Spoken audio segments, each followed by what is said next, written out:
Namaste. Get ready for the chanting.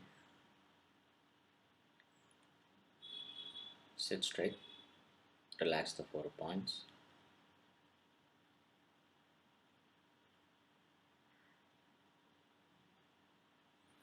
Om.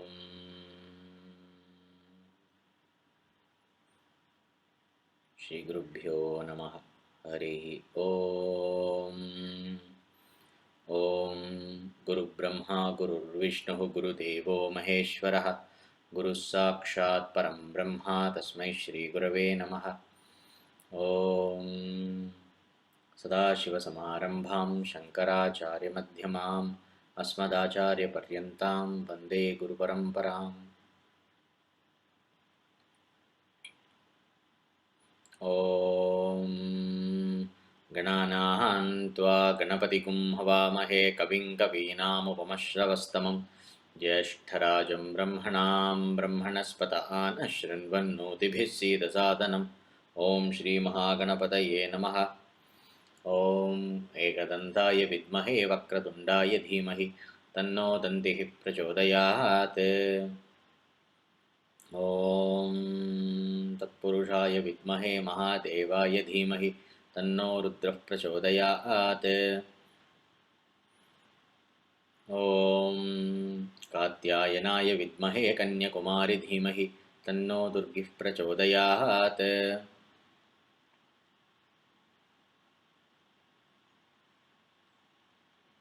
ओम गंगा भवानी गायत्री काली लक्ष्मी सरस्वती राजराजेश्वरी बाला श्यामला ललिता दशा। गंगा भवानी गायत्री काली लक्ष्मी सरस्वती राजराजेश्वरी बाला श्यामला ललिता दशा। गंगा भवानी गायत्री काली लक्ष्मी सरस्वती राजराजेश्वरी बाला श्यामला ललिता दशा। गंगा भवानी गायत्री काली लक्ष्मी सरस्वती राजराजेश्वरी बाला श्यामला ललिता दशा। गंगा भवानी गायत्री काली लक्ष्मी सरस्वती राजराजेश्वरी बाला श्यामला ललिता दशा। ऐं ह्रीं श्रीं श्रीमात्रे नमः। ॐ भद्रं कर्णेभिः शृणुयाम देवाः भद्रं पश्येमाक्षभिर्यजत्राः स्थिरैरङ्गैः स्तुष्टुवागुंसस्तनूभिः यशेम देवहितं यदायुः। स्वस्ति न इन्द्रो वृत्रश्रवाः स्वस्ति नः पूषा विश्ववेदाः स्वस्ति नस्तार्क्ष्यो अरिष्टनेमिः स्वस्ति नो बृहस्पतिर्दधातु। ॐ शान्ति शान्ति शान्तिः।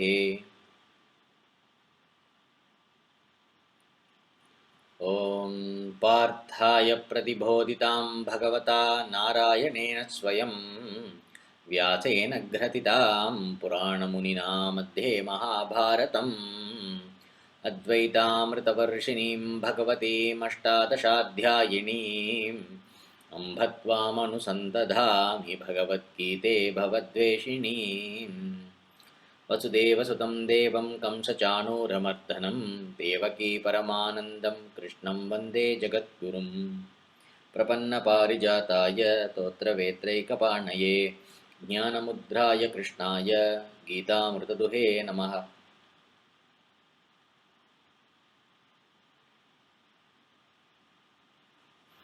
Okay, so we will continue our discussion on the second chapter.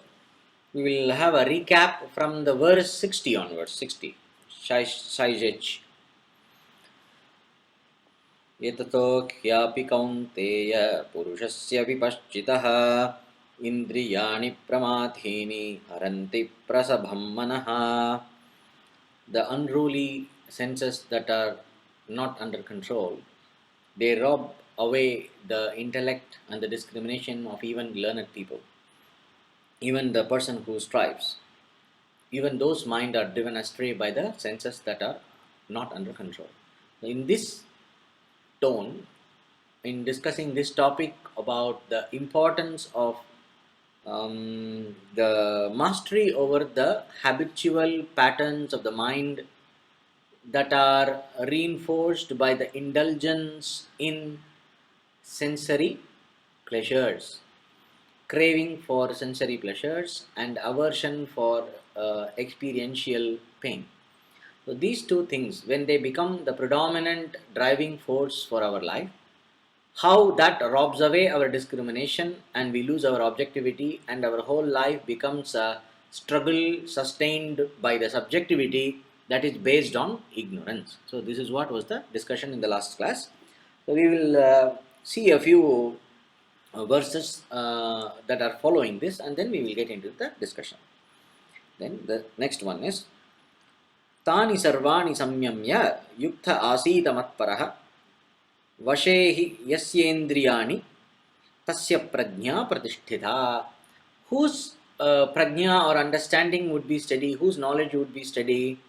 That person who controls all these senses which are running in all kinds of directions, who is able to bring them back into his conscious control and bring them together and sit integrated with the mind resolved in a meditation, in a contemplative absorption on the truth of that highest thing, which is one's own self, the contemplation on the Supreme Being as one's own self.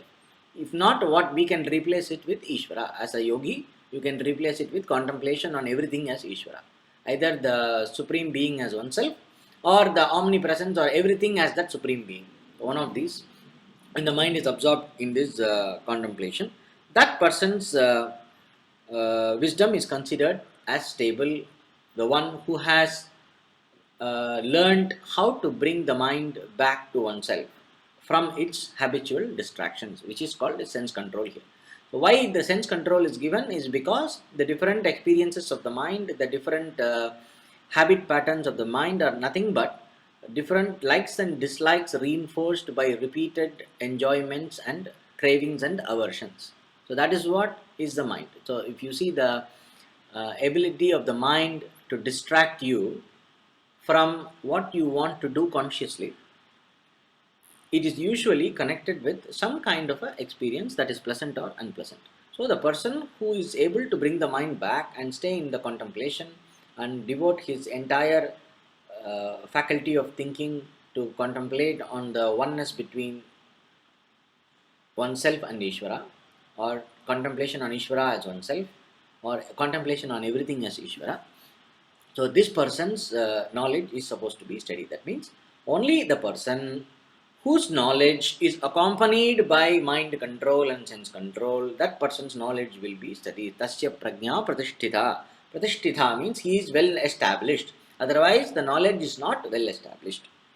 So, the one who is failing in the process of keeping the mind under control, what happens to this person? The attachment to objects is born when one ponders on them. Of attachment, desire is born. From the desire, anger is born. Dhyayate vishayan pumsaha sangaste shupajayate.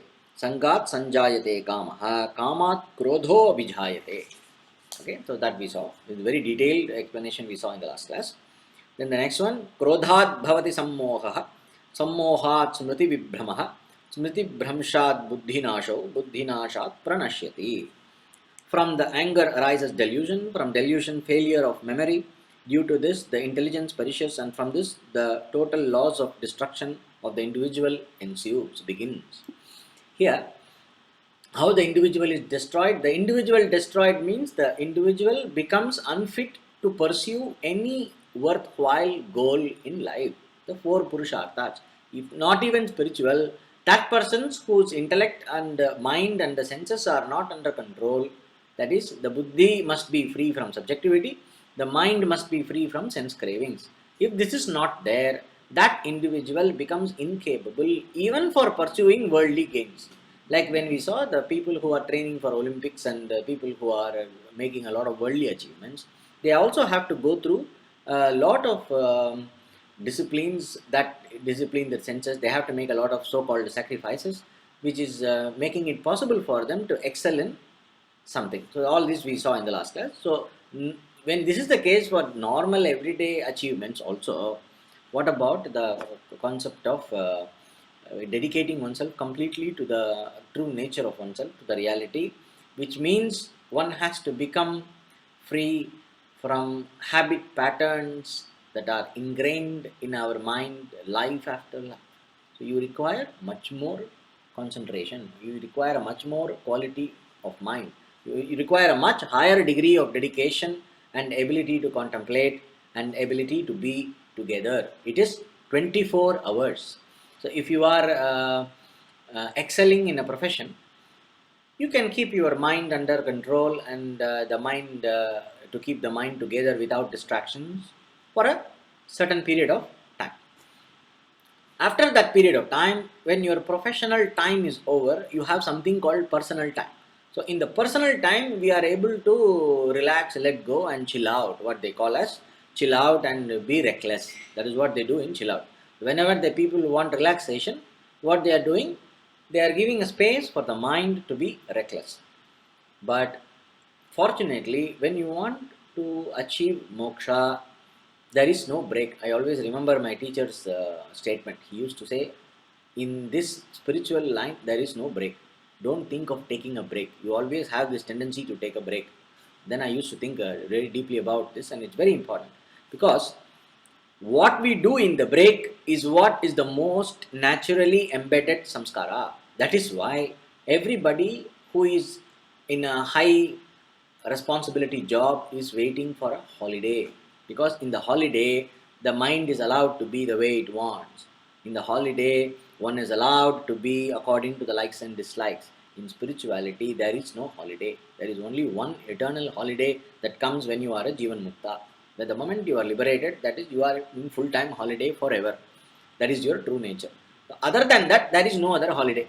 So when you understand this, you will require what is the level of commitment required for self knowledge. If even if you are a successful person, you have in the world, you will have to develop many more qualities of becoming free from likes and dislikes, to take care of the mind that is wanting to indulge more and more in its habitual patterns. So, which is not necessary for a professional success. For a professional success, you can have a break. For spiritual success, you cannot have a break. So, the mastery of the mind required for success in the spiritual life, the dedication, the life that is dedicated to moksha, is much, much more than what is required for a normal worldly success. So, a person who is a failure in the world, in the sense, a person who is incapable of achieving normal artha, kama, dharma, etc., that person will not be able to pursue moksha. So, moksha is not for the escapist. That is why escapism does not work in moksha. If you are trying to escape some small problem, moksha will become a bigger problem. Then you will not be able to even be neither successful in the world nor successful in the pursuit of moksha. So this trying to escape the responsibility and and getting into taking refuge in so-called spiritual life for the purpose of escaping responsibility will not work. That is why a person who is dedicated to dharma alone can purify the mind, and that allows the person to be able to be together, to that have that level of self mastery that is essential for moksha, which is essential much more than that is essential for worldly success. So this person's destruction here is defined as inability to pursue a purushartha. That is how Bhashyakara defines the commentator Sri Shankaracharya defines the loss of a person. The person becomes unfit to pursue the purusharthas. Means the mind is not available for any objective purpose. All the time carried away by the winds of subjectivity. So we will see more of this. Rakadvesha viyuktaistu vishayan indriyaischaran Atma Vashyair Vidheyatma Prasadam Adhigachati. So now till now it was what happens when you are lost in the way of the senses was told. Now the opposite, the positive thing. What happens when you bring the senses under control? So it is not enough only to scare you or like keep scaring you about the negative. So we have to tell you what is the scope of doing the positive. Because a person who is indulging in sense pleasures is already having some fun. So that person, if I am telling him to control the senses, unless he is or she is clear about what am I going to get out of all this discipline. Unless this clarity is not there, it will not be possible to sustain the self-control. One may do out of guilty consciousness for some time. One may do out of some kind of emotional obligation for some time. One may control oneself for a temporary purpose, like you are doing some day post 40 days, some prayer, like that. When you are doing, you might want to take the sense control for that, but after that you become double reckless for the sake of making up for whatever you did not indulge. I was so disciplined. In fact, right now in India there is a period called this called Ayyappa Sami period. So there is a certain time when there are a lot of people wearing black and blue dress. Sometimes they wear ochre dress and take a vow. It's like 40 days, 48 days they post for Ayyappa, where they wear a garland of Tulasi Mala, and they go around without slippers. They maintain celibacy, complete abstinence, and they eat only specific kind of food, and they do puja every day, and then they don't indulge in any intoxicants. They avoid a lot. This is very highly disciplined procedure is there. So they take up this.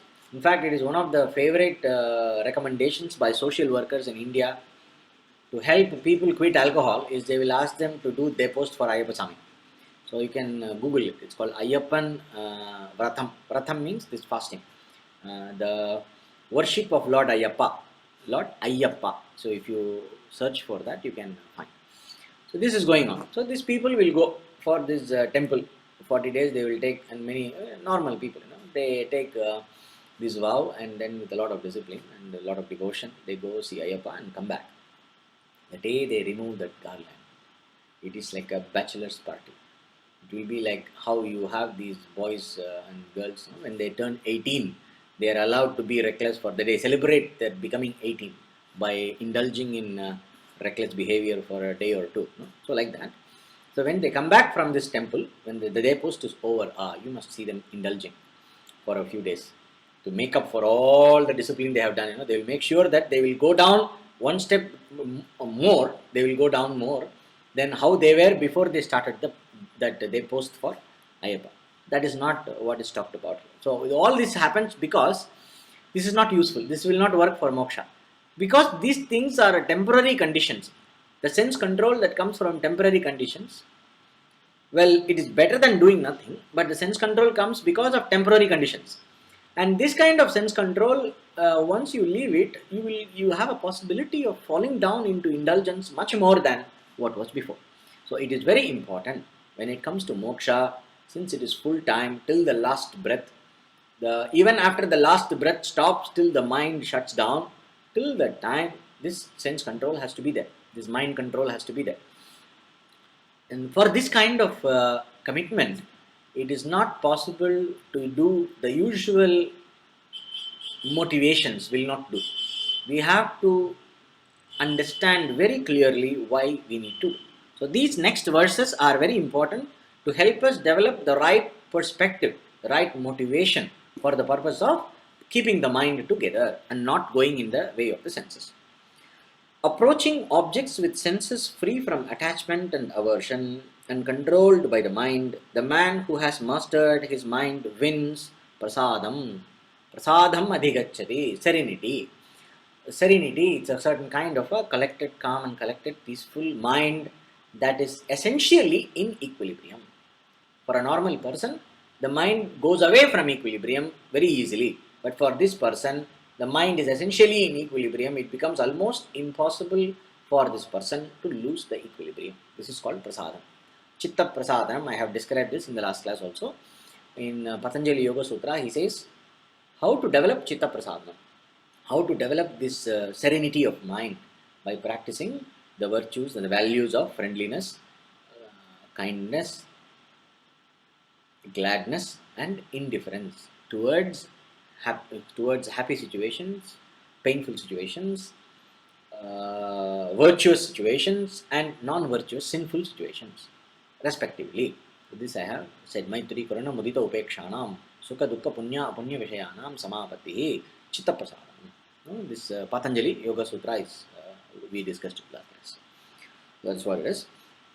So ragadvesha viyuktaisu indriyaishcharan atmavashair vidheyatma prasadam adhigacchati. Then all the normal activities of the senses are impelled by attachment and aversion. Whatever we do generally is because of attachment and aversion. The person who seeks liberation, however, approaches unavoidable objects. That is, if you are a yogi for the purpose of dharma, performance of dharma, in your process of the practice of karma yoga, for doing your swadharma, karma. If you are a sannyasi, if you are a monk, if you are a renunciate, when you are meeting with situations that are unavoidable, like when you go to take bhiksha, like when you when you are in a context of teaching, when you have to meet people, this kind of situation. So if you are a householder or a karma yogi, in your normal active life, that you live according to your dharma. So this means a person who meets with different sense objects, different situations that are unavoidable. In those unavoidable objects, that objects are, this person who is devoted to liberation meets these objects in an attitude of equanimity without likes and dislikes. So that is what is being discussed here, without likes and dislikes. So this is the difference between a normal person. The normal person voluntarily goes and seeks objects of enjoyment, tries a lot to avoid and plans a lot to avoid a moment of difficulty or pain. But this person who is devoted to moksha is not actively trying to pursue objects of pleasure, nor is actively trying to get rid of objects that are not very pleasant, that are unpleasant. Like for example, the psychological obsession of having to keep a mosquito repellent when you travel to India. Okay, this is a common sense, yes. But there will be one mosquito buzzing in the road. The mind would be so sensitive to this and so much aversion to this that one mosquito going around would make a hell for you the whole night. It may not even bite you. You will just hear the buzzing and then it will go. The person can completely lose their balance and they can get annoyed and the whole holiday can be spoiled. It really happens. So these kind of problems will not be there. If a person has prasadam, okay, if you can do something to get rid of the mosquito, you will do. But getting rid of the mosquito would not become an obsession. Similarly, if I want to sleep, to create a very comfortable bed and with AC and whatnot, this kind of obsession will not be there. I will wear only clothes which are neatly washed and ironed and where the design is according to the latest trend. This kind of thinking, this person of liberation will not have. So he will do what is necessary for a given situation. Complete objectivity. That is what is being discussed here. This person approaches objects with complete objectivity, free from personal motives of attachment and aversion. Besides, these senses are under the sway of the disciplined mind. This person whose mind is very disciplined, that disciplined mind and the buddhi which is committed to moksha is directing the senses. And because of this, he attains a certain level of mastery of mind called prasadam, which is prasadam, chitta prasadanam, means a certain kind of a serenity, a calmness, an ability to retain equilibrium is attained by this person. Okay. What happens when such a serenity is won? This serenity which comes from living your dharmic life, the life lived according to dharma, with the process of training your attitude and intention in every action. Behind every action, if your intention, if you are very watchful about your intention, not to indulge in a motive that is directed towards attachment, pleasure, or aversion to pain, not doing anything for a personal motive, but trying to do something only for an objective motive for the performance of one's dharma, then the mind over a period of time attains this quality of serenity. So when this serenity is attained, what happens? Let us see. Prasade sarva dukkhanam हानिरस्योपजायते प्रसन्नचेतसो ह्याशु बुद्धिर paryavatiष्ठते. The serenity one, the sufferings come to an end. Sarva dukkhanam hanirasya upajayate. So when all the different pains and sufferings come to an end, in the sense, one does not convert the different painful situations into suffering. Having an uncomfortable situation is one thing, converting that uncomfortable situation into suffering is another thing. So the sage who has won the serenity, the yogi who has attained the prasadam, the serenity of mind. Here prasadam is not the prasadam what we eat after the Bhagavad Gita class. Prasadam is considered as the sign of grace that you receive from God. An object that you receive with an attitude that it is the grace of the Lord. That is prasadam. So here and prasada buddhi, the attitude of receiving everything as prasadam leads to this prasadam, which is serenity of mind. You can connect prasadam for prasadam. So the word in a practical sense it does have a relevance, because this serenity is won by a karma yogi, a person who is devoted to action in an attitude of yoga is a karma yogi. That person, how does he practice this attitude of yoga in action? By developing an attitude of receiving the result of action as prasadam. This is called prasada buddhi. By developing the attitude of facing the results of one's actions as though the results have come from God and not from one's own effort. Not considering oneself as the cause of the result of action. We understand I can do only action. I cannot control the results. The results come as a result of the Lord's grace, exactly according to what I deserve. So no regrets, no complaints, and no cravings regarding results. So the person, instead of being result oriented, the person becomes instead of from result being result oriented, the person becomes process oriented, dharma oriented, choice over the right course of action, and dedication to the right action with an attitude of devotion and a complete attitude of devotional receiving of the result of action as a prasadam from the Lord. So that develops prasadam, chitta prasadam, or the serenity of mind. And this serenity of mind, when it is there, the person is not affected by adhyatmika, adibhautika, adidaivika, the different kinds of difficulties that might arise from one's own person, that is from your own body and mind, different difficulties that might arise due to one's own environment, the different difficulties that might arise due to natural calamities.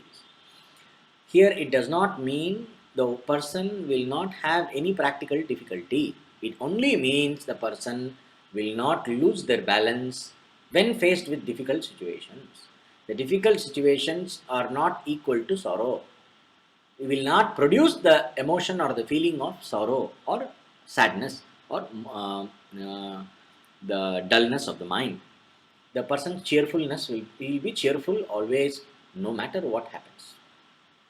For example, to illustrate this, even if we study the life of great masters like Ramana Maharshi and Ramakrishna Paramahamsa, like Shankaracharya, all the great masters, Lord Buddha, if you see any great master in their life after enlightenment, when they are considered as walking perfection, even for them, there have been different difficulties from the surroundings. They have been victims of certain natural phenomena like cold, like heat, like hunger and thirst, and other natural calamities like earthquake or storm. Even such difficulties have come even for these enlightened people. So with this we know that it is not about not having difficult situations, it is about not converting the difficult situations into sorrow. So that is what is the meaning here. And prasanna chetaso hyashu buddhir paryavatiष्ठते. This person whose mind is serene soon becomes steadfast. Buddhir paryavatiष्ठते means the buddhi, the discerning faculty, the thinking faculty acquires the ability to be firmly established in the knowledge. That means it does not give in to habitual error. So the steadiness of the intellect of the buddhi is won very fast. So that is what is meant here. And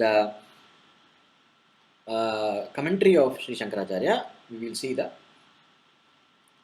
the detailed explanation here.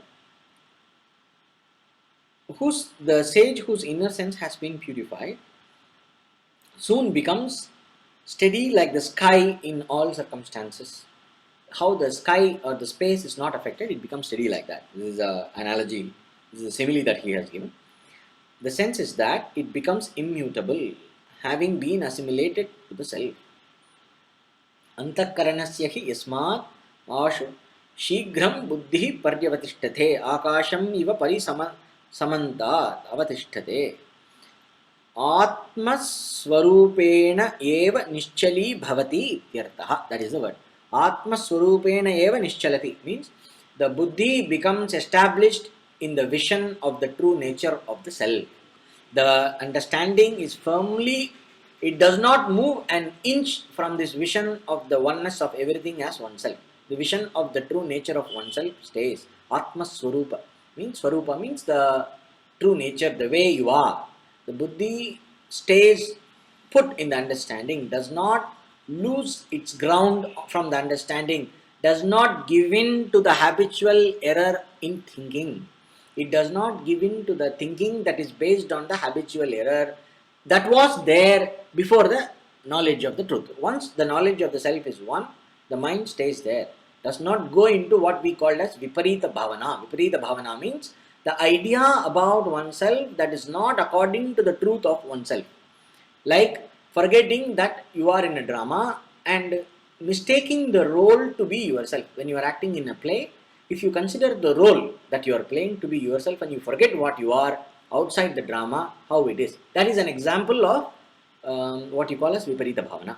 So this person whose mind is serene, when the self-knowledge takes place, it takes place for good, and there is no coming back from self-knowledge into habitual error. Okay? And such a person may approach unavoidable sense objects permitted by the Shastras with the senses free from attachment and aversion. So this is the intended meaning of the entire shloka here.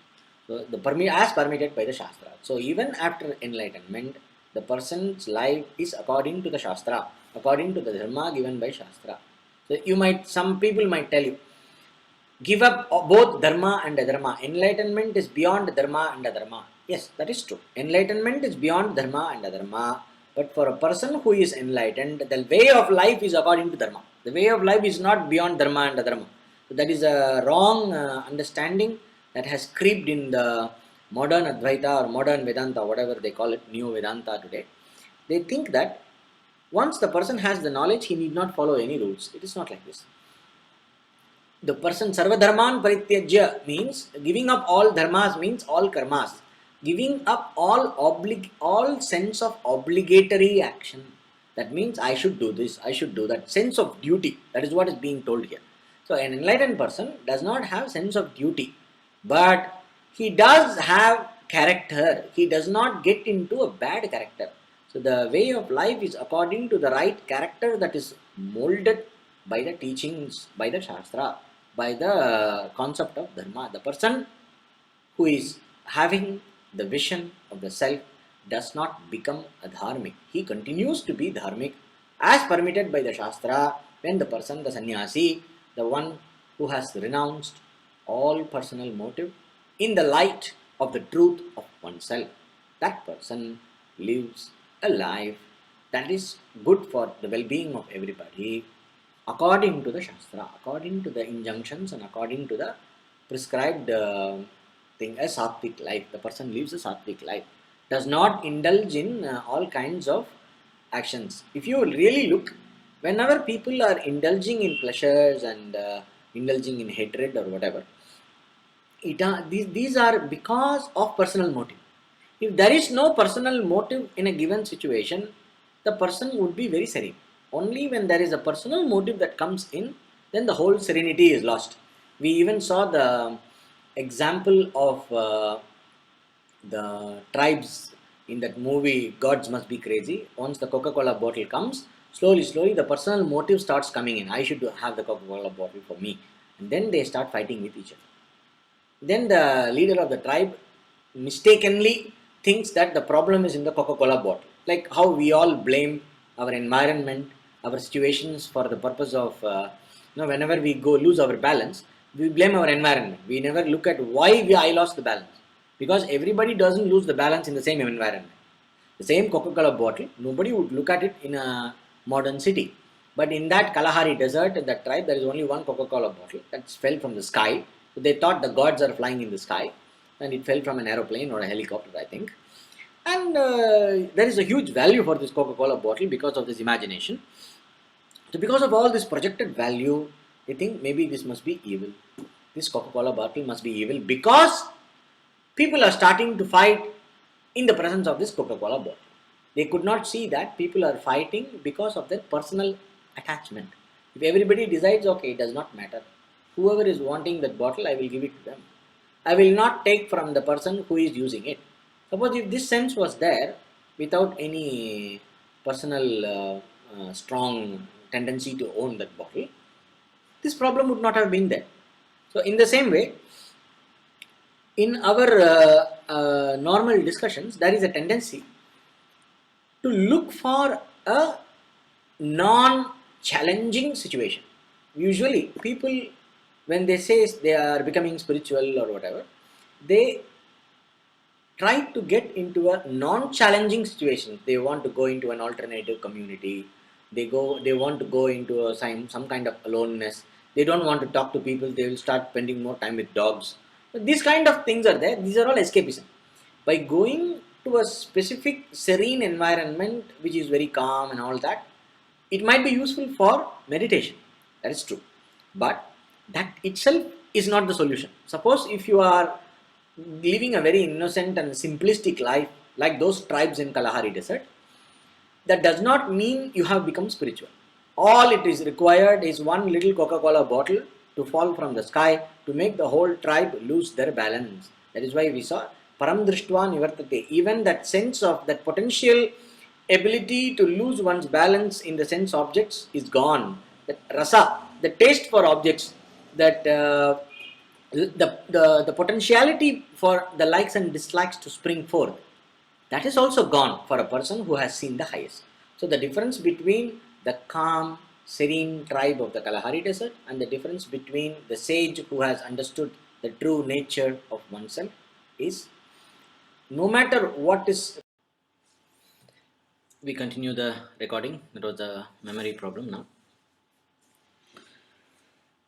The difference between the serene tribes of the Kalahari Desert and the enlightened person is that no matter what you present in front of the person, no matter how attractive an object is or how repulsive an object is, the person cannot lose sight of the truth of oneself and lose oneself, one's mind into the enjoyment of the object or aversion from the object. That is the idea. So how much one is able to stay committed and to stay effortlessly centered in the knowledge of oneself shows how much the mind has been purified and how much serenity has been attained by the mind. So that is what is the import of this shloka. Then what happens if you have not uh, achieved this mastery of the mind? नास्ति बुद्धिरयुक्तस्य न चायुक्तस्य भावना न चाभावयतः शांतिर अशांतस्य कुतः सुखम. For the mind that is not together, there is no wisdom, nor can such a person have that yearning, that the deep thirst for self-knowledge, the commitment. Without such yearning, no peace is possible. For the person lacking peace, how can that be happiness? So all of you want to be happy.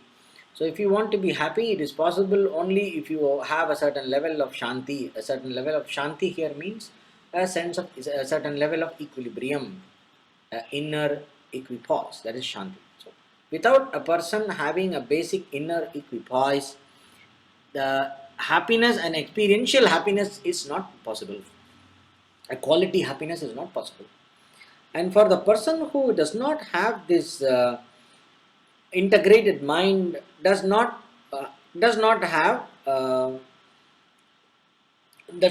clear understanding, nor does this person have a strong yearning for self-knowledge. Here, bhavana, here he says, Atma Jnana Abhinivesha. That means Abhinivesha is usually used in the negative sense. It means attachment to objects, that clinging for life. That is called Abhinivesha. But here, Abhinivesha means a certain, what you say, as a longing, as a certain inner pull, the background inner emotional pull towards something is Abhinivesha. That is, you find yourself completely absorbed in something, that is abhinivesha. You find yourself dragged towards something. So a person whose understanding is clear, that person will have abhinivesha for self, for the self knowledge. It's like how Bhagavan Ramana Maharshi, when he had a vision of this separateness of the self from the body, when he had this awakening of Viveka, he just left his house and went to Arunachala for his austerity and tapasya, and he never left Arunachala after that. Complete commitment. It is not possible for that person to lose. The King Janaka, there was a character in Ramayana in the olden days called King Janaka. He was considered as an enlightened, very highly enlightened person, but he was a king, very busy doing all the royal duties and everything. So they used to ask him, how is this kind of self knowledge possible for you, living such a busy life?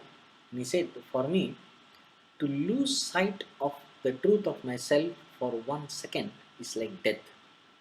That is the level of, that is what is Atma Vishaya Abhinivesha. Means the person who has clarity will have a strong earning for, and a strong commitment and a strong sense of being drawn towards the vision of the self. That is there. So if that understanding is not there, that bhavana means that akhanda, that Atma Brahma Ekatva bhavana, the yearning for self knowledge will not be there. The Atma Vishaya Abhinivesha will not be there. That strong pull towards the truth of oneself will not be there. So nasti buddhir ayuktasya nacha ayuktasya bhavana. Not only he will not have understanding, he will not have a pull for getting the understanding, and if the understanding is there, the person will not have the pull to be committed to the understanding. Nacha bhavayatah shantihi. That person who does not have this yearning for the self-knowledge, bhava means any kind of deep love, and a deep love and an attraction for something virtuous, something serene, something spiritual, something higher. When that yearning is not there, shanti is not there, the mind does not have a equipoise. It is like this. They say, when a person gets a strong commitment towards something, the person becomes peaceful and very obtains a certain kind of an equilibrium. He is not distracted by other things. Here, Shanti means an ability to hold one's ground, a kind of an inner stability where one is not distracted by everything around us. So, this person who has a strong commitment alone, the one who is very deeply drawn towards something, that person will have equanimity towards everything else. The person will not be swayed by everything that comes on one's way, because this background commitment is there.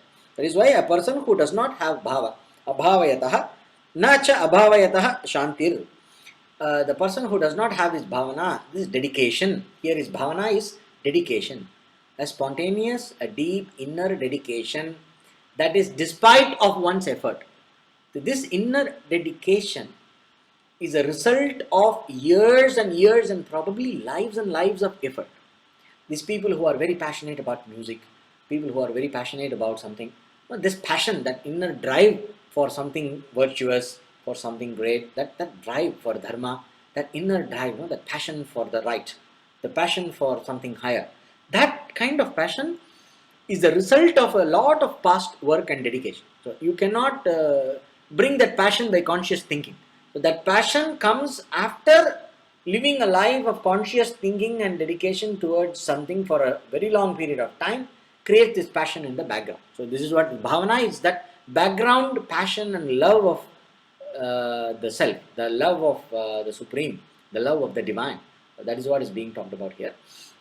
And this bhavana does not, without this bhavana, without this deep sense of inner yearning for something higher, shanti is not possible. That is what he says. So a person who does not have Shanti, the person who does not have a stable poise inside, when they find themselves very superficial, very distracted with all kinds of things, that person should pick up an ideal and develop a steady commitment and dedication towards that ideal, even though it is difficult. Then over a period of time, this passion will come. It will form in the background.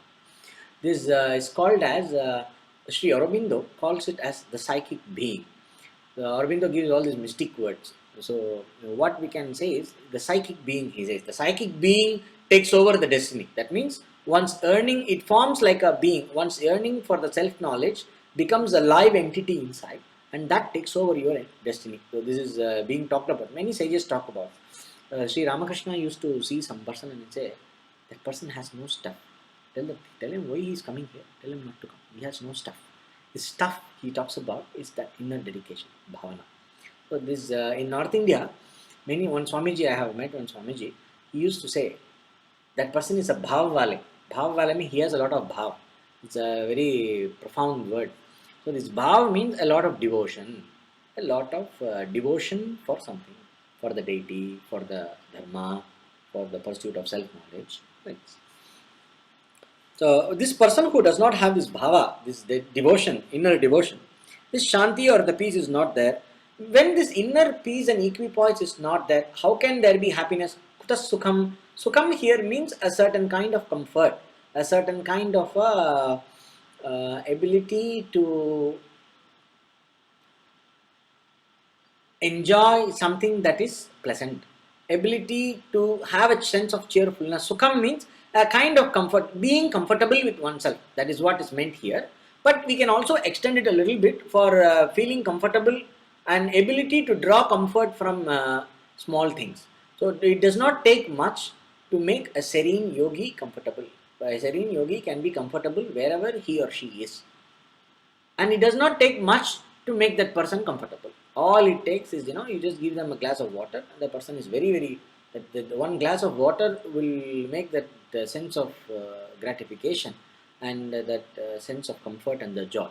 Just one simple glass of water can give so much joy for the person, because the mind is very collected and serene. The person is very comfortable with oneself. It is enough to simply sit and you are so comfortable. You don't need anything to be comfortable. So if the person does not have this shanti, how come there can be sukham? Sukham here is being comfortable with oneself. नास्ति इति न अस्ति न विद्यते न भवति इत्यर्थः बुद्धिः आत्मस्वरूप विषया अयुक्तस्य असमाहितान्तःकरणस्य the one ayuktasya here means asamahita antakaranasya, the mind that is not settled in one's pursuit of self knowledge. For this person, bhava is not the clarity is not there. Because clarity is not there, equipoise is not there. So bhavana, and because the clarity is not there, the devotion to the cause is not there. Because devotion to the cause is not there, inner stability is not there. Because inner stability is not there, one is not comfortable with oneself. So that is the sequence. Here is happiness. So here Acharya gives a very good explanation for this. The turning away of the senses from the craving for enjoyment of object is happiness. So here we have a redefinition of happiness. So usually what people think, when I get that, I will be happy. When I get this, I will be happy. When I buy the new clothes, I will be happy. When I get a car, I will be happy. So we are always mapping happiness to satisfaction of desire. Here Acharya is mapping the happiness to absence of desire. Absence of craving for objects is happiness. So the word he uses is Indriyanam hi Vishaya Seva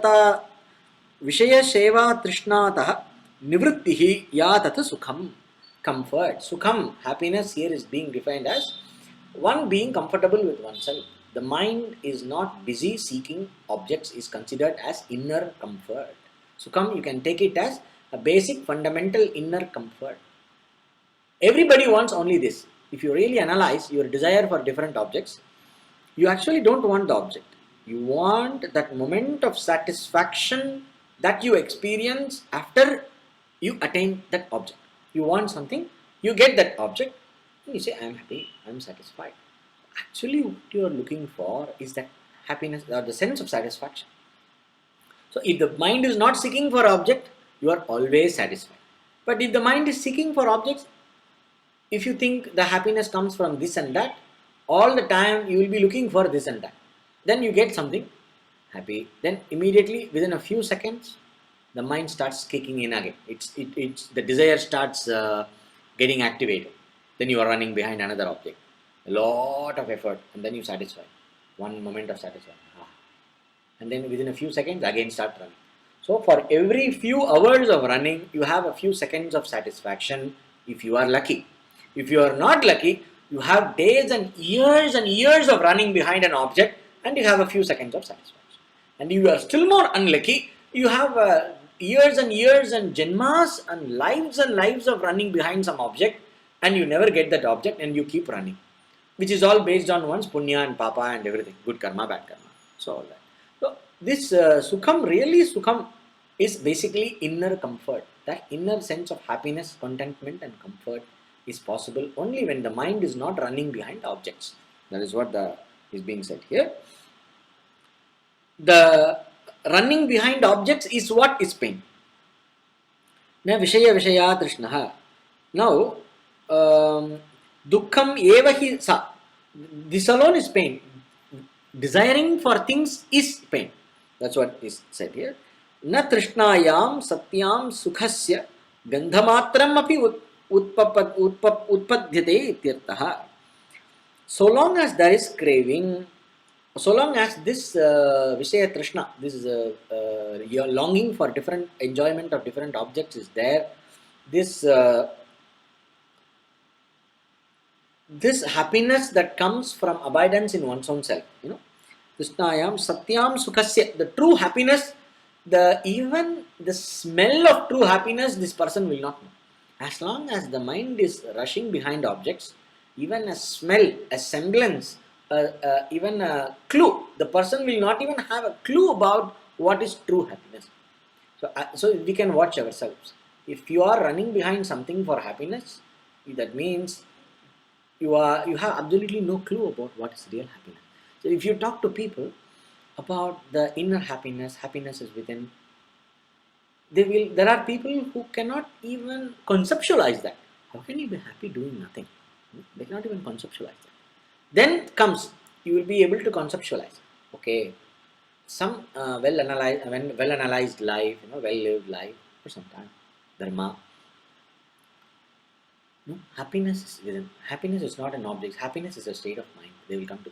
But still, it is not easy, they will say. So then slowly from there is no happiness without objects. From there, the person come to happiness is my true nature. It's a big journey of slow transition of attitude. Happiness is within.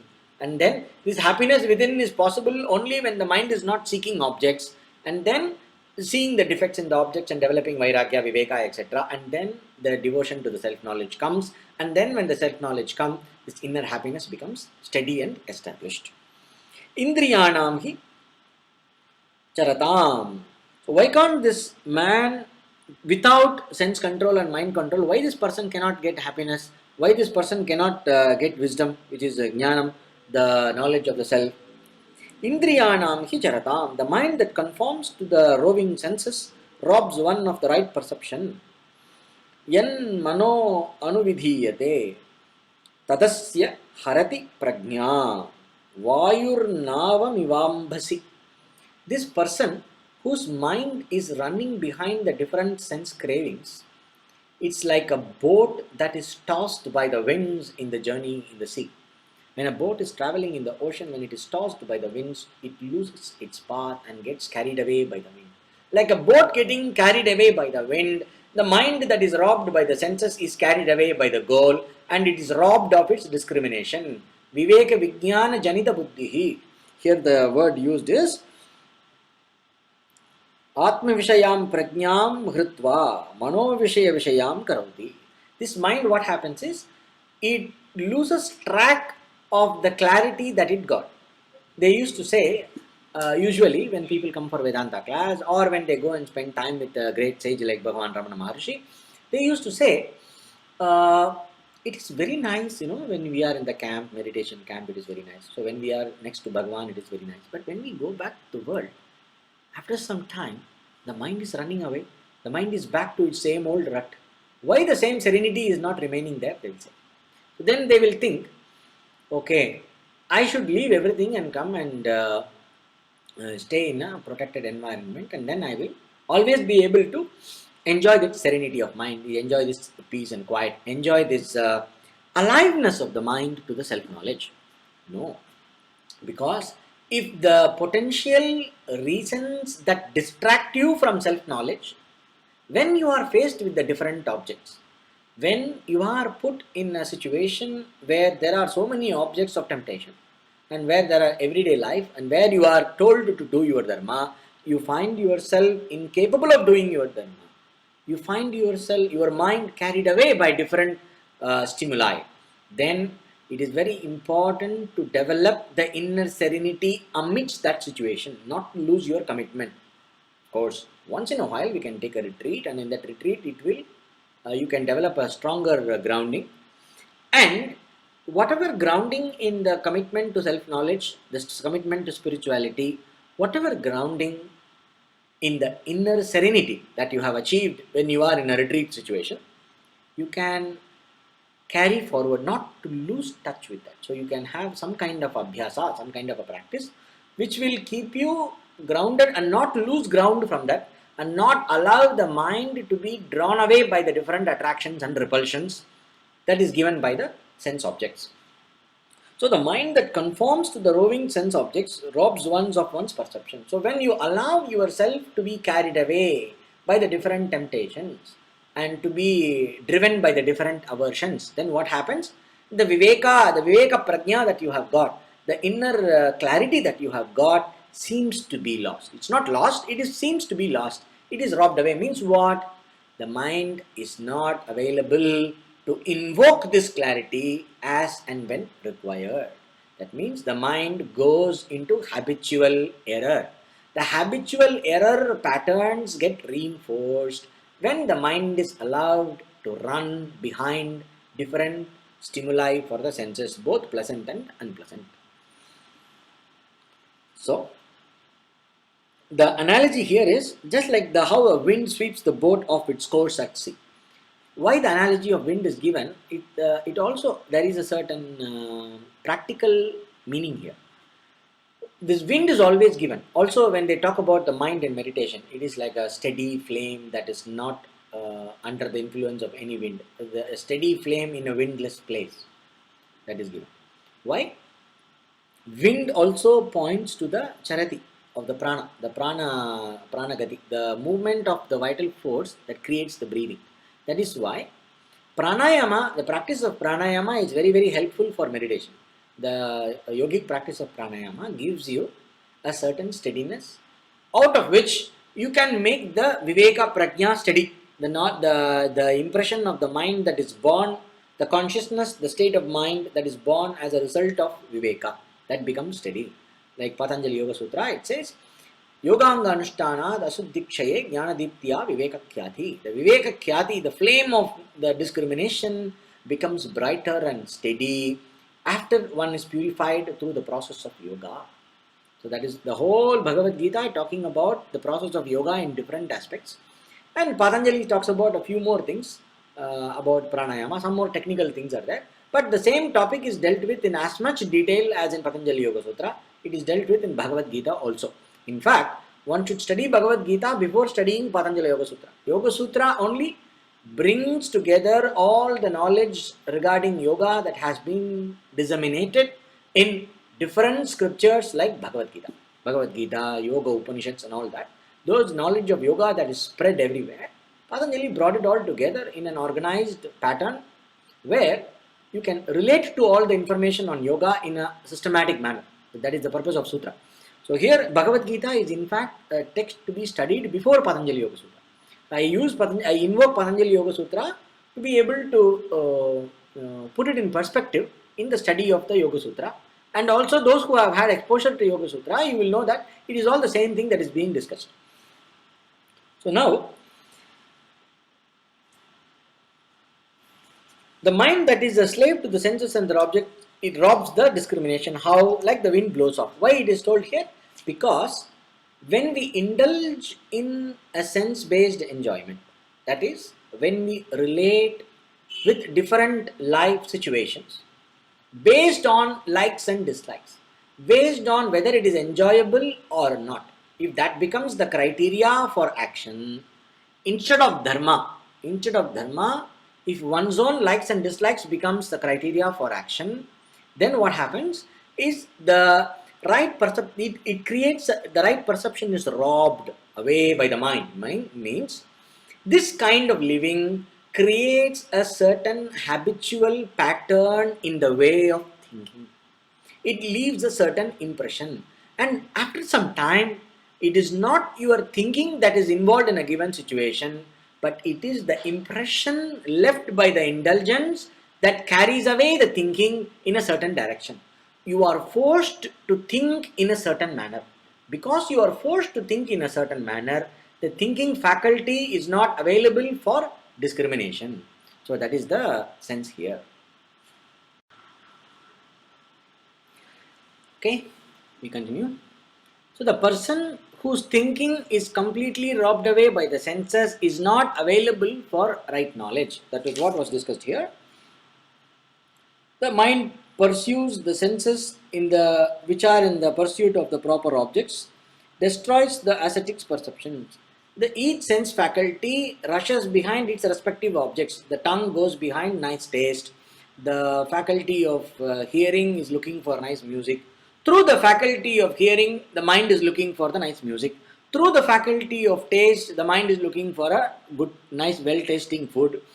That is why in Sadhana Panchakam, same Sri Shankaracharya says, Swadhvannam natu yajyatam vidivasat praptena santushtyatam.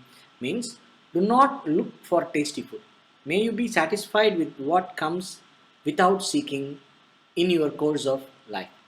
So that is not only for food, it is for food for all the five senses. So all the five senses we can take it like that. So do not look for tasty food. That means do not look for very pleasant and nice pleasurable sensations. Do not actively look for them. That does not mean when they come, spit at them or decry them or have a very negative attitude towards them. No, do not actively look for pleasant sensations. So the mind that is actively looking for pleasant sensations and the mind that is actively trying to avoid unpleasant sensations and which is very busy with this is not available for reality. That is the main explanation here.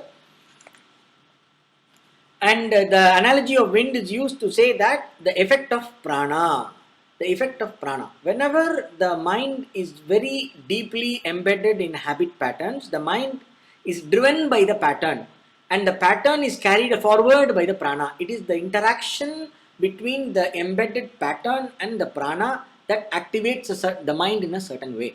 So one finds oneself helpless in front of this huge force of the mind that one is not able to have any say over that. No, you find yourself being carried away by the current of the mind. That is what is being told here. So it is like a comparable to a boat that is being carried away by the wind. Because of the prana becomes unconscious and driven by patterns. So that is why it is being compared to a wind. This is where in this process, whenever a person finds oneself to be driven by the desires and passions like this, that means the person has to do pranayama. When you do pranayama, this process can be reversed very easily. Then, having told the manifold ways in which the verse 60, where he is talking about the necessity for sense control and where he is talking about how the senses drive away the mind of even of a learned person. So Bhagavan has described a lot of measures of helping us to cultivate a deep understanding of how this whole thing works and how to overcome that. So having discussed that, now the discussion is going on to wind up this whole topic, and now the second chapter is going to come to an end in a few verses.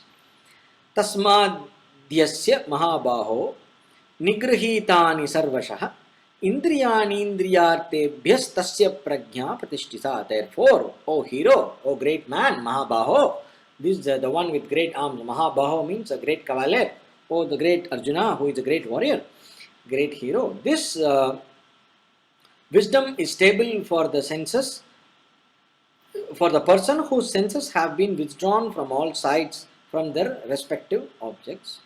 Indriyanam pravruttau doshaha upapaditaha yasmat tasmat yasya yatehe he mahabaho nivrititani sarvashah sarva prakarehi manasadi bedhaihi indriyani indriyartebhyah shabdadibhyah tasya prajna pratishtita. Oh, great person who is capable of great deeds, Mahabaho. So he is telling, reminding Arjuna who you are. You are not an ordinary person. Don't tell that, oh, it is tough for me. You are not somebody who is going to back off from something because it is tough. Because you are a great man. You are somebody who knows how to put the right effort for the right thing and sustain the right effort to achieve great things. You are a great man who is capable of achieving great things. Oh, Mahabaho. That means all of us are Mahabaho, not only Arjuna. Don't tell me. Yesterday we were talking with Swamiji, and he said one of the main obstacles people have is because they think, oh, I am not capable of achieving. I am an ordinary person. Oh, Bhagavan Ramana Maharshi is a great master. Shankaracharya is a great master. Buddha is a great master. They are all great masters. I am an ordinary person. This problem is there in India. It is not much in the West. They'll say, we are all ordinary people. We cannot. Don't think like that. So when you say Mahabaho, think that Lord Krishna is telling you, you are Mahabaho. Every one of us is Mahabaho. Because each one of us have been able to arrive at some kind of achievement for something. You have grown up, you have born, taken birth and grown up. That itself is a great thing. You have learned to walk. That is a great thing. So all we need to do is we have to rediscover this capability to dedicate oneself to something. So then every one of us becomes a Mahabaho. Potentially every one of us is a Mahabaho like Arjuna. Every one of us is capable of achieving great things, provided we give the right kind of dedication and we follow the right methodology and we have the right kind of Shraddha. So with all these things, everyone is a potential, everyone is capable of being a great person, achieving great things. The greatest of things being self-knowledge. Okay. So, oh hero, the great man, this wisdom is stable for a person whose senses have been withdrawn from all sides from their respective objects. Only for a person who is able to withdraw the senses from all sides from their respective objects means indriyartebhya. Indriyartha means that which is of a value to the sense. Good for the taste, nice taste. That means here it is not withdrawing the senses, it is withdrawing the sense of value that I attach to the sense objects and the enjoyment that comes from the sense objects. The value that I attach to the enjoyment that comes through the contact of the senses with the sense objects. Every time I enjoy something, it is not that object which is attracting my attention, it is that delight that is there in that enjoyment that is robbing the mind away. So may you give up this habit of looking for the sense of delight and pleasure that comes from contact of different sense objects. Not looking for this pleasure through sense objects. That is what is being mentioned here. So when we are able to withdraw the mind from this tendency to look for pleasure in sense objects, the wisdom can become steady.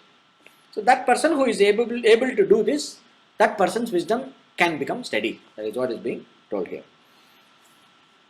For the person of stable wisdom, यो अयं लौकिकः वैदिकश्च व्यवहारः स उत्पन्ना विवेकज्ञानस्य स्थितप्रज्ञस्य अविद्याकार्यत्वात् अविद्यानिवृत्तौ निवर्तते अविद्यायाः च विद्याविरोधात् निवृत्तिः इत्येदम् अर्थं स्फुटीकुर्वन् आह. For the purpose of clarifying this, now he is introducing what is the context of the next verse. The next verse is going to come. For that he is saying, for that person who is of a stable wisdom, whose knowledge, whose discrimination, whose viveka is very stable, whose wisdom is steady, all the worldly duties and the religious duties come to an end, because all the duties, worldly and spiritual, they are based on the ignorance that I am the doer, I am the enjoyer. So they are this the motive, the state of mind that is meant for performing the different duties is basically based on ignorance.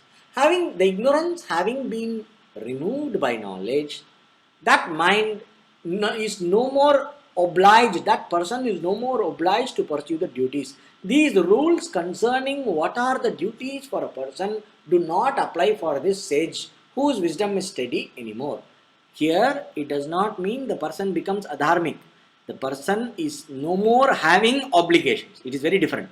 A person does not have obligations is very different from the person becoming reckless. A person who does not have sense of obligation towards anything, this person need not feel obliged to do certain things. He is not obliged to do anything. That is what is meant here. Why? Ya nisham sarvabhutanam tasyam jagarti samyami yasyam jagrati bhutani sa nisha pashyate punehe. So why this person is not available to do any duties? So he's taking the course towards the renunciation. So the renunciation could be cognitive renunciation in the context of a way of life of a karma yogi or an active person, or it is a proper complete renunciation in the case of a person who is eligible for sannyasa or formal renunciation. Now, this self-controlled tasyam jagrati sanyami. Sanyami means the one who has the mind together. This sage who has the mind together and whose wisdom is alive. For this person, what is the day for this person is the night for all those people who are not awake. For those people who are awake to the world, whatever those people, the normal unenlightened people who are under the sway of the ignorance, whatever they are awake for that world, this person is asleep. So that which is day for the unenlightened is the night for the enlightened. For the night, what is day for the enlightened? It is night for the unenlightened. That is the meaning here. This sage, the awakened sage, is awake. This self-restrained enlightened sage is awake in what is night for all living beings. While when these living beings are awake, it is night for the sage who perceives the truth. Since the whole universe is based on ajnana, the whole so-called normal life is based on ignorance, all those people who are thinking that they are awake, they are nothing but dreaming, they are just having an extended dream. This sage is completely asleep to that. Being completely free from ajnana, being totally free from ignorance, this person is completely awake to the paramarthika tattvam, to the absolute reality. Being awake to the absolute reality, he is not awake to this world. That means he does not appreciate the world as a reality like how an unenlightened, ignorant person appreciates. We usually say, no, I don't. So this does not mean that the enlightened person doesn't see the world. He's always seeing some light or something. It is not like that. It is a way of saying. It means the supreme truth, paramarthika, paramartha tattvam, sita prajnasya vishayaha. For a person whose knowledge is steady, his what he sees is paramartha tattva. So his mind is always absorbed in the complete, in the total reality, in the reality behind the totality. That is, in the highest reality, which is not altered by situations, which is not subject to change, the paramartha tattvam. I told you about 3 levels of reality. The pratibhasika, our own projections; vyavaharika, our so-called transactional reality; and what we usually call the reality, the waking state; and paramarthika tattvam, that in which everything is sustained, that from which everything came, that into which everything goes back. That is paramarthika, the highest. Okay? That which is not affected by the everyday reality. So the object of knowledge for this sage is the paramartha tattva. And because of that, the knowledge is always the same. He does not see variety. The mind is not lost in the names and forms. The perception, the understanding, the buddhi is always rooted in the vision of the absolute. Because of that, now this vision of the absolute to which the sage is awake, this vision of the absolute to which the sage is awake, the people are not awake. So it is night. So whatever I am awake towards, when others are not awake to that, we say this is night for them. They are not aware of this. So not being the ignorant people, not being aware of the highest reality, the absolute, the paramarthika tattva, for them, what the sage sees so clearly like everyday reality for normal people, what the sage sees so clearly like everyday reality is not available for the vision of for these people who are ignorant. So it is night for them. Now, the normal person, what does he say?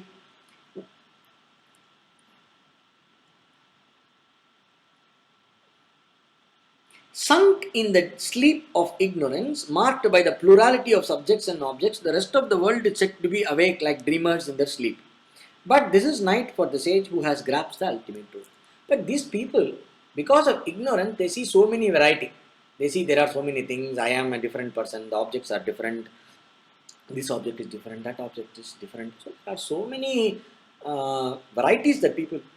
Sorry, there are so many varieties that people see as reality, and they appreciate it as reality. But the sage, the one who knows the truth, does not see this variety. He sees only that one supreme truth. Does it mean that he is incapable of every day? It's not possible to talk with that person? That is not meant here. That means because in the light of the supreme truth, the world, the transactional world loses its reality impact.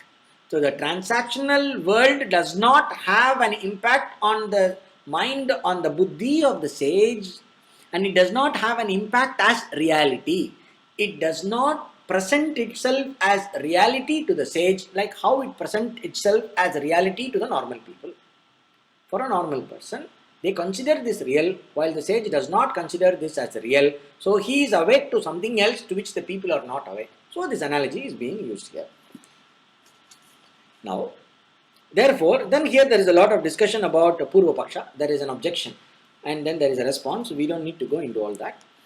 So the works, the everyday works, so here Shankaracharya is, Sri Shankaracharya in his commentary, he is telling, he is giving a convincing explanation that it is okay to renounce. There are no obligations. There are no obligations is a very big thing. So the religious obligations and the everyday worldly obligations, they are not binding on the person who has the vision of the supreme truth about oneself. So for that he is giving a lot of logic. The works that are enjoined only in this state of are enjoined for a person only in the state of ignorance, not in the state of knowledge. When knowledge dawns, ignorance perishes like the darkness of the night when the sun rises. Before the dawn of knowledge, the different things that are directed because of ignorance in varied forms of action, different accessories of action, and the results of action, they are all entertained as valid. For example, if you are looking for any personal, excuse me, there is a monkey here. I will go and stop this fellow. Hey!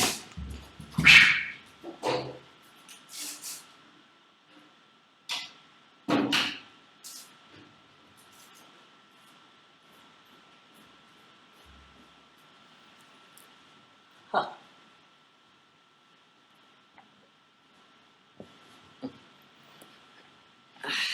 I kept one door open. The door is closed. The mosquito net is there. The monkey is pushing the mosquito net and coming out, trying to come inside. If I don't drive it, the fellow will be there. Hanuman is coming to listen to Bhagavad Gita, but this is undisciplined Hanuman, so he will not sit quietly. He will do a lot of other mischief. So I have to close the door. So now all the windows, all the doors, everything is closed. If something opens, that's all. Okay. Oh, I have to check the bathroom.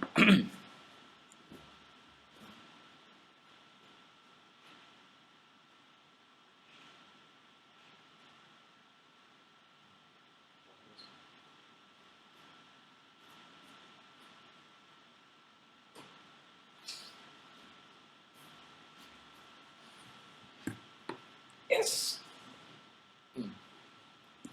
Yes, we are ready. You can continue. Therefore, actions are enjoined for a person only in the state of ignorance. A person A person does different kinds of action and pursues different results under the impression that one is a agent of actions. I am a doer, I am an enjoyer, I am a limited. So when this perception is there, when this idea is there, so different actions and different results of action become valid. But once you understand, I am not the doer, I am not the enjoyer, I am that one without a second, the supreme reality, when that knowledge has dawned, the whole scope of actions are invalid. A small comparison, which is not in the commentary, it comes to my mind. See, there are different uh, actions meant for different purposes. Some are obligatory actions, some are non-obligatory actions.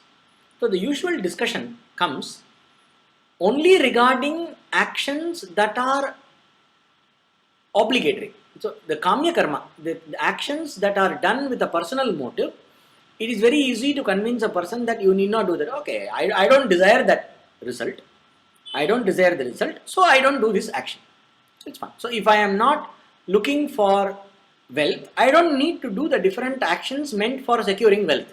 Suppose I have enough wealth, I am not looking for wealth. I don't need to go after money like how a poor person goes after money. In the same way, in the Vedic culture also, there are a lot of actions that are considered as kamya karma. About that, there is not much argument, but there is this something called obligatory religious duty, what you are supposed to do every day, nitya karma. So that becomes a point of discussion. They say, no, even there are people who say, even after enlightenment, you are supposed to do your nitya karma. If you don't do nitya karma, your everyday obligatory ritualistic actions, you will incur a sin. Shankaracharya says even that is not required for a person who has the vision of the self. Why? Because it has served its purpose. And this person, since he does not consider himself as a doer or the enjoyer, the concept of result of karma, the owner of good karma and bad karma as the result of action does not fall on the person. Because he does not consider himself as the doer nor the enjoyer of the results of action. Now, this is valid. All these rules are valid only when a person considers the world and the one's doership to be valid. But this validity, the reality of the everyday life, this is the day for the ignorant. So if you are ignorant, you consider this as a reality. But having the knowledge, for you this is the night. That means you see this basically as invalid. It is not, it is all only appearing to be there. It is only a dream created out of ignorance. So since it is not valid, you are not obliged to be within the rules of the matrix. In the sense, you are not obliged to do anything. The nitya karma, the everyday ritual, is meant for purification of the mind. Having done achieved the purification of the mind and having arrived at the knowledge, the person needs to be committed only to the knowledge. That is what is being said here. When the person who knows the whole sphere of objects to be nothing but ignorance is the knower of the self, what is incumbent on him is to renounce all actions and not to perform them. This the Lord will elucidate in the verse 5:17. That is the 5th chapter in the 17th verse. When it is talking about sannyasa yoga, it is being discussed in great detail. We will discuss at that time.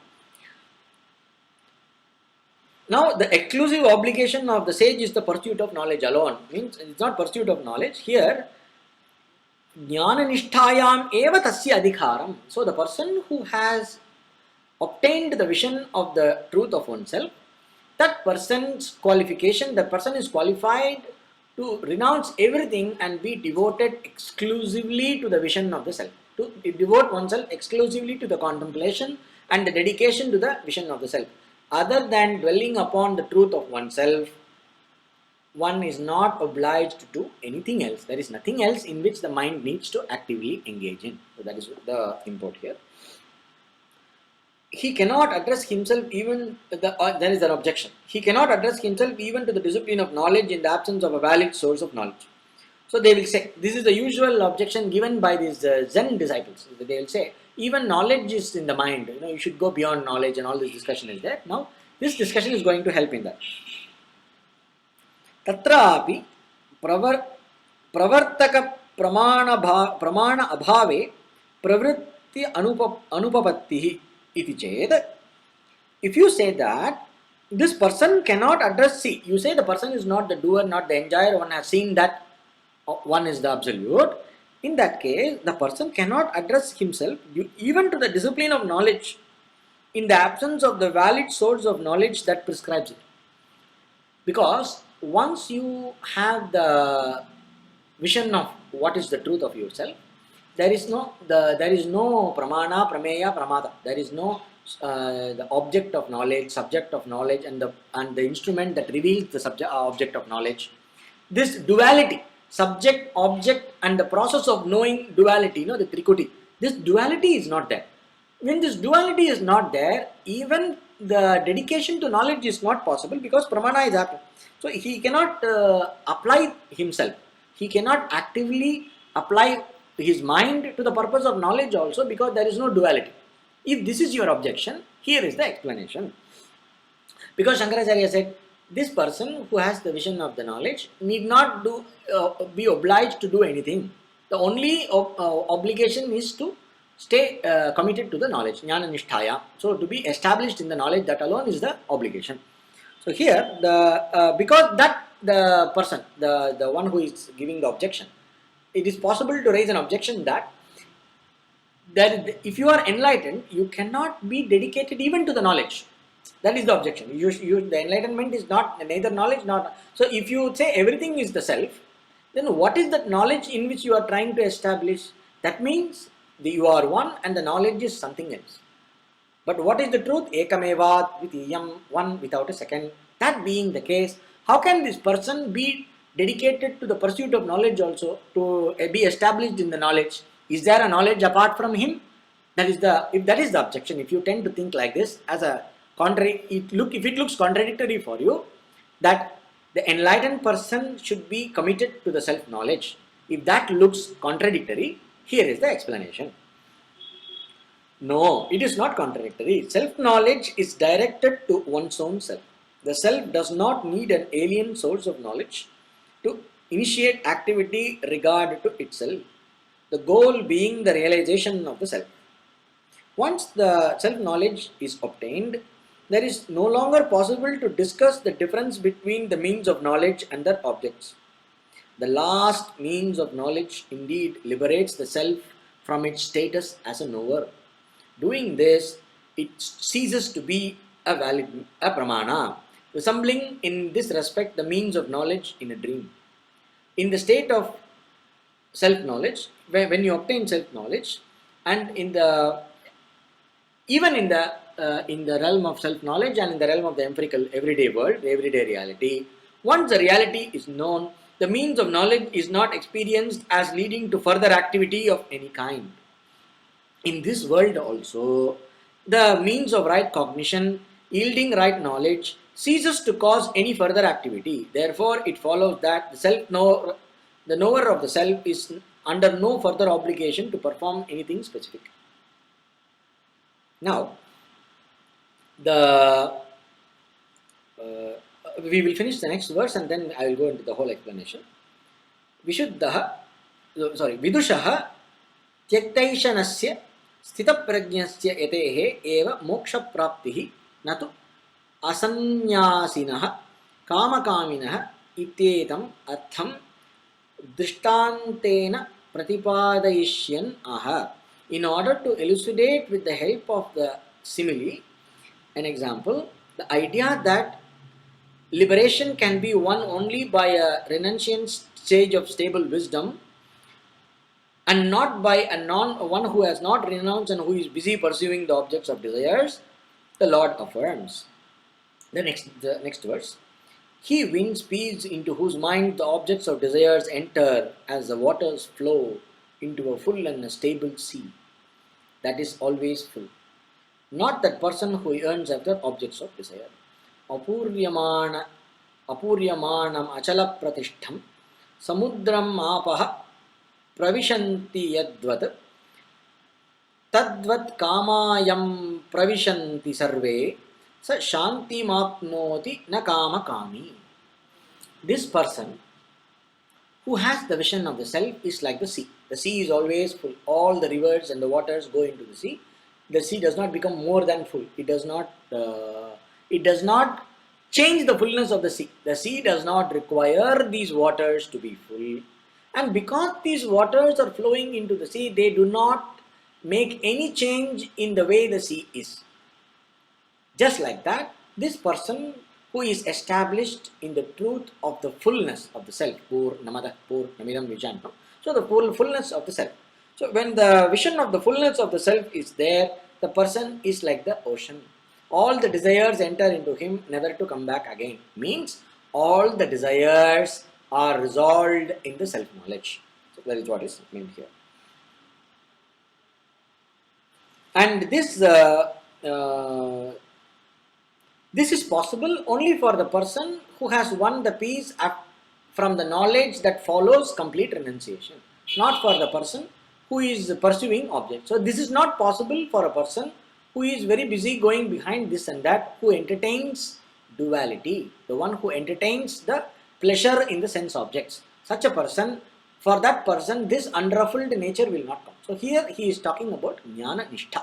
When a person is established in the knowledge, that being established in the knowledge, that commitment to the knowledge leaves a certain, makes the mind in a certain way, that unruffled background, complete, that sense of fullness that one is established in is always there.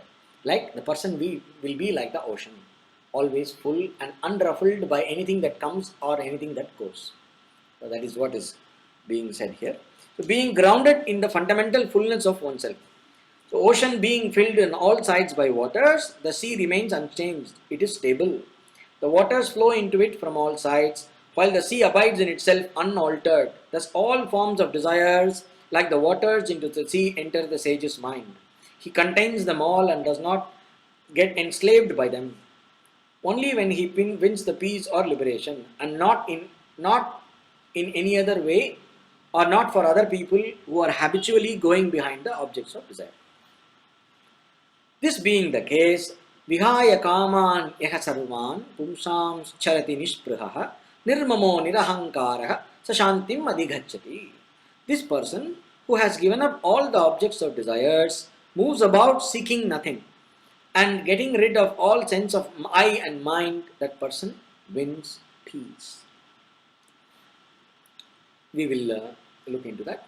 And the last verse of the second chapter, Esha Brahmi Sthitihi Partha Nainam Prapya Vimuhyati Sthitva Asya Amantakale Api Sthitva Asya Mantakal Sthitva Asyam Antakale Api Brahma Nirvanam Mrichyati. This is the state of complete abidance in the knowledge of the self, Arjuna. Attaining this, nobody gets deluded anymore. When a person is established in it, at least at the time of death, one gains the status of Brahma Nirvana Mrichyati. The person becomes one with Brahman, attains liberation. Even at the time of death, one is able to get to this complete commitment to the knowledge of Brahman, when the entire mind is available for the self-knowledge. Even at the time of death, one can attain immortality, Amritatvam, or Moksha, or Brahma Nirvanam. Brahma Nirvanam means the status of becoming Brahman. The status of becoming Brahman is a way of saying, it is like telling, when I break the pot, the space in the pot becomes one with the space outside the pot. There is no space in the pot and outside the pot. So the demarcations go. So this is called as Brahma Nirvanam for the sake of explaining to those who are not having self-knowledge. So, okay, it's like that. So now we will go into the explanation. This person who is stable like the sea wins the peace. Here, Brahmi Sthiti. Brahmi Sthiti means being established in the self-knowledge. That is very important. Why it is being told? There is a tendency that there is also a discussion in Yoga Vasishta. It talks about Sapta Bhumika, the 7 levels of enlightenment. That's how they translate. We have to translate it like we can understand that Sapta Bhumika, the 7 levels of commitment to enlightenment, the mind's availability to enlightenment, the 7 levels of abidance of the mind, the commitment of the mind to the self-knowledge is being discussed in a very ancient text called Yoga Vasishta. It's called Subhecha, Vicharana, Tanumanasi, Vicharana, Tanumanasi, Sattvapatti, Asamshakti, Padartha, Abhavani, Turiya, like that. 7 levels are discussed. So this is nothing but, there is a huge confusion in this. They think, this is all different levels of enlightenment. Then there is another school which says, if you just listen and you know that you are the self, that's it, that is enlightenment. There is no further improvement on the knowledge. There is a lot of debate on this. It has to be understood like this. Knowledge is knowledge. Now, how much the mind is available for the knowledge? Like any other knowledge, the mind, if it is habitually indulging based on likes and dislikes, it is not available for our everyday knowledge also. So, that mind, which is not available for the everyday reality and objectively available for an everyday reality, is incapable of being available for the supreme reality either, that being the knowledge. For the supreme reality, we need two things. One is the availability of the mind for the knowledge, for the instrument of knowledge, and availability of the attitude for the instrument of knowledge. With regard to self-knowledge, the nature of the self is a little different. Self-knowledge is a little different because I am the subject, I am the object. That means the purpose of the knowledge is me, I am the one who is operating the knowledge, and the knowledge is about me. So you need a certain kind of a self-referral attitude. When you are listening to the knowledge about yourself, you must have the attitude that it is about you. So it has to translate into the altered self-image, that the idea about yourself has to change. So that change is self-knowledge. Okay.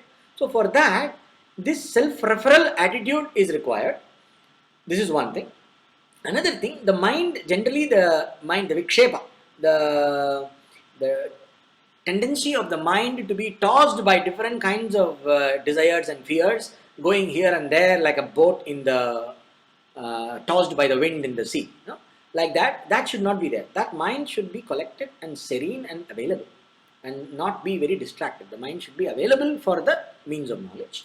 And the attitude of pramana buddhi, of attitude of allowing the means of knowledge to work on your buddhi, to work on your self-referral, with listening to that with a self-referral attitude.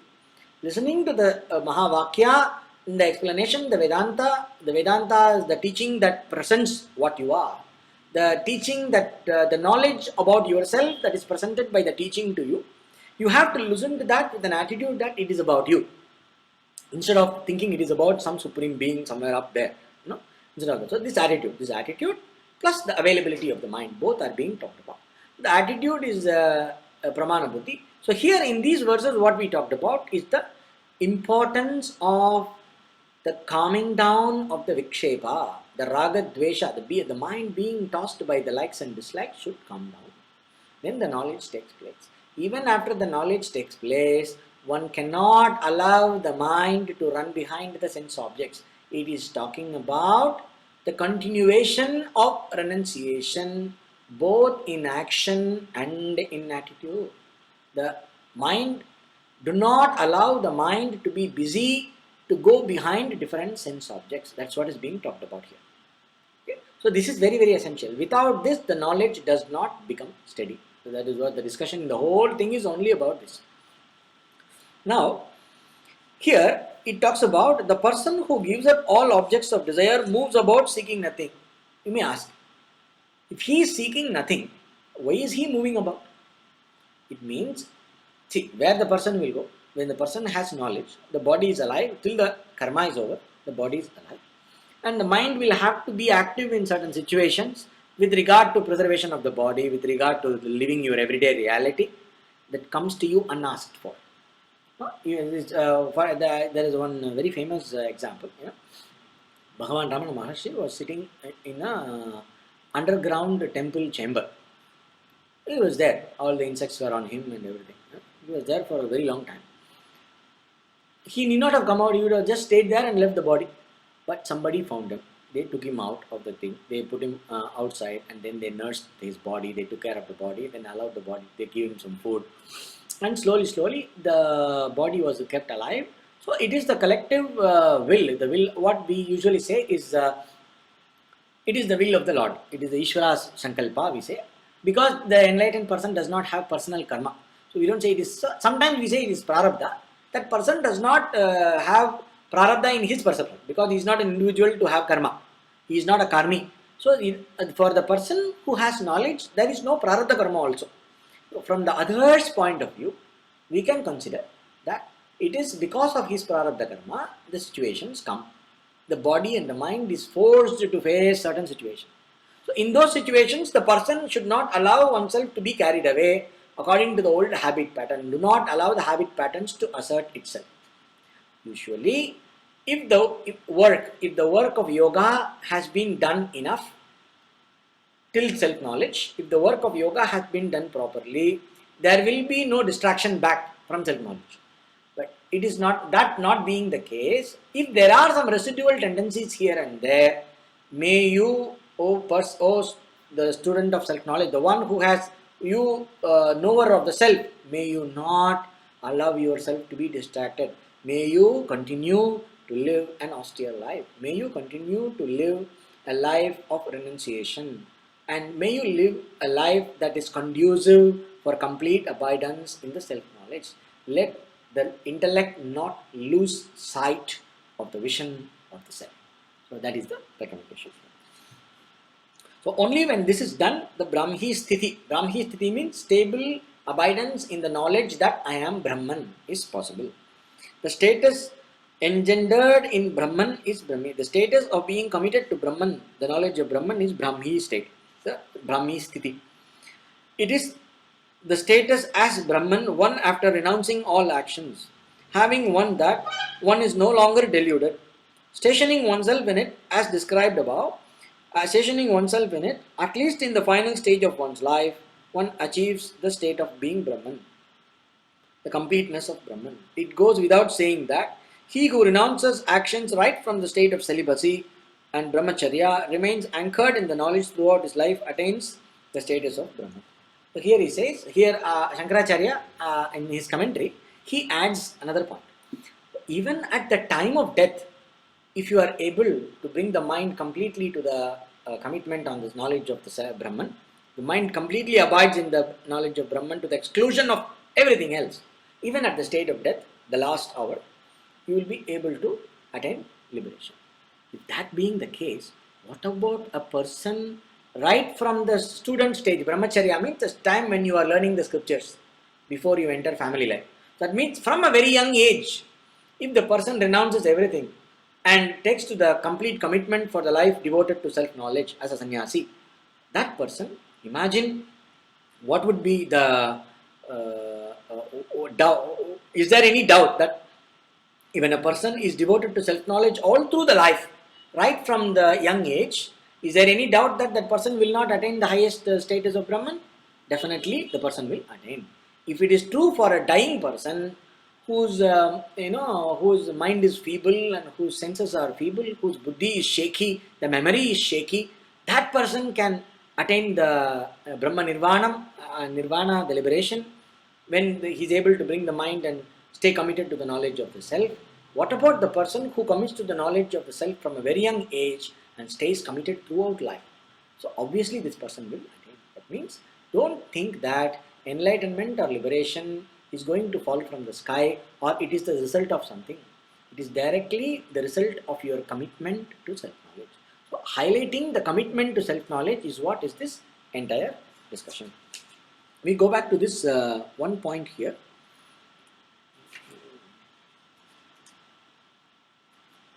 Here he is talking about renouncing the objects of desires in their totality. There are a few points which we need to look at. Vihaya parityajya kamanyaha sannyasi puman sarvan asheshatah katsrnyena charati jivana matra cheshtasheshah paryatati ityartah. This person goes around means renouncing everything. Now, this person renouncing everything, he is told about a sannyasi. So, what about normal people like us who are active? It is renouncing your active desire for things. May the self-knowledge be the motive. May Ishvara, if you are a yogi, we have to consider, may Ishvara be the motive in all situations, only one motive. Ishvara arpita buddhi. Every situation, everything I do for the sake of Ishvara. That is the only motive. Then that mind gets purified, this whole motive changes into self-knowledge. So that is what is meant here. That means may you not actively seek what is not brought by chance, what your life does not bring to you by chance. May you not actively seek anything. May you be available to what you consider is mandatory, what you consider is absolutely essential. May you live only for the essentials, and may you get rid of all that is non-essential. So that is the meaning for us here. निस्पृहः शरीर जीवन मात्रे अपि निर्गता स्पृहा यस्य निस्पृहः. Now the person Nispruhaha means seeking nothing. That means he does not desire to even keep the body alive. He is free from all sense of I and mine. This person has no possessions even with regard to the few things needed for maintenance of the body alive. Sense of possession regarding object. These are all my objects. This is mine. I have to be preserved. I am the body. No, I have to be alive. This anxiety here does not care for staying alive means staying alive is not a preoccupation. So the person is not scared of death. The person is not making this staying alive. Survival does not become an obsession in the mind. Survival is not an active concern. Survival is taken care. You are available to do the things necessary for survival. It is something other than being actively worried about survival. So you are not actively worried about survival. That is what is being talked here. So it is not only for a sannyasi, even for a person who is a yogi like us, who are desirous of getting moksha, liberation, but living an active life, not a renunciant life. Even for us, the same rule applies. One need not be anxious for survival. The survival will be taken care by prarabdha. It is a certain understanding. So you don't become excessively anxious. You do what you feel strongly as the right thing to do every moment. Survival is taken care. If I don't survive, so what? That is the attitude. So, okay, I will not survive, so what? I will not survive. If I have to die, so what? Everybody dies. Not a big deal. So that is the attitude we have, even towards death. So if you have this unanxious attitude even towards death, what to talk of the everyday situations that you worry about? So the mind is free from anxiety and worry, available to do the dharma as a worship for Ishvara. So that is the significance for us from this commentary. This person does not have egoism, that self of I am, being free from all feelings of self-esteem based on scholarship, etc. Nirmamo nirahankaraha. Nirmamo here means I am great, I am enlightened, I have this, I am a great saint, I am a very well-learned person, I know what is Brahman. This kind of, he does not create a strong self-image, positive self-image based on the scholarship, etc. That means if you are a wealthy person and if you are devoted to self-knowledge, may you not create a self-image based on your wealth. If you are a very learned person devoted to self-knowledge, may you not create a strong self-image based on this high knowledge that you have. So whatever is the asset that you may have a tendency to think it is your asset, whatever is the asset you have based on which you may have a tendency to define yourselves, that sense of self-image, that is nirmam, mamatha. Mamatha means I am so and so, that sense of self-image, that ego that comes from whatever asset one has. May you not develop that. So it does not mean by becoming poor you will not have egoism. It does not mean by being rich you will have egoism. You can see a colony of beggars. In the colony of beggars, one person is very proud that day he could have more collection than others. And there is a beggar who consistently has a very good collection. So I am the one who is having the highest collection. He has pride. So pride can come out of anything. You can be a beggar and still be very proud. You can be super rich billionaire and still consider you don't define yourself based on the wealth. You consider all the wealth belongs to the Lord, nothing is mine. What is that? No, you don't define yourself based on the wealth. So all the wealth belongs to the Lord. Nothing is mine. I am not becoming great because of the wealth, because nothing is mine, everything belongs to the Lord. All the wealth belongs to the Lord, like that. Or if you have self-knowledge, also you will obviously not create a self-identity based on what are the things that you possess. So here it does not mean poverty. It neither means poverty nor it is richness. Neither are you rich nor are you poor. There is a wonderful story. With this I can finish. There was a siddha called a yogi called Patinatar, and a king renounced his kingdom and became his disciple, Bhadragiriyar.